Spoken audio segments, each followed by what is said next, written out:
Hello সুন্দরবনের মানুষজনেরা, আশা করছি সবাই অনেক ভালো আছেন। কিছুদিন ধরেই বৃষ্টি। মশাই বলল খিচুড়ি আর ডিম ভাজা করবে না তিনি নিজেই, কিন্তু সে সকাল থেকেই ল্যাপটপের কাজে ব্যস্ত। এদিকে ঘড়ির কাঁটা 12টা ছুঁইছিল। অতঃপর নিজেই গেলাম। কি একটা ধোঁকা হয়ে গেল আমার সাথে। আমি তো সকাল থেকে মহা আনন্দে ছিলাম যে আজ কিচেনে ঢুকাই লাগবে না।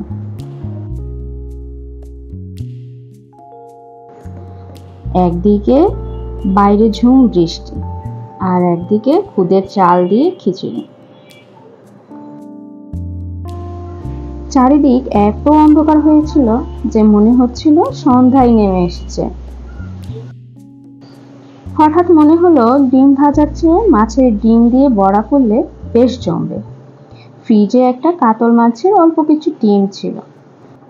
কাজের ফাঁকে ফাঁকে একটু বৃষ্টি দেখে নিচ্ছিলাম। খিচুড়ির সাথে শুধু ডিমের বড়া হলে তো আর চলবে না, তাই কিছু লইট্টা শুটকি ভালো করে ধুয়ে সিদ্ধ করে নিয়েছিলাম। লইট্টা ঝুড়িতে আরো তেল মশলা দিয়ে করলে আরো ভালো লাগতো, বাট আমার এবং আমার ফ্যামিলির সবারই তেল ও মশলা খাওয়াতে কিছু ধরা বাঁধার নিয়ম আছে, তাই অল্পতেই তুষ্ট থাকতে হয়। এদিকে এতক্ষণে পতিদেব এসে বললেন হেল্প করবেন, তাই তাকে দিলাম বড়া ভাজার দায়িত্ব অর্পণ করে, আর আমি এই ফাঁকে চলে গেলাম গোসলটা সেরে আসতে। লাঞ্চের পর ভাবলাম একটু বাইরের কাজগুলো সেরে আসি। দর্জির থেকে জামা কাপড়গুলো নিয়ে চলে গেলাম স্বপ্ন সুপার শপে। ভাই রে ভাই, বের হয়ে মনে হয়েছে কেন যে শুক্রবারে বের হইলাম।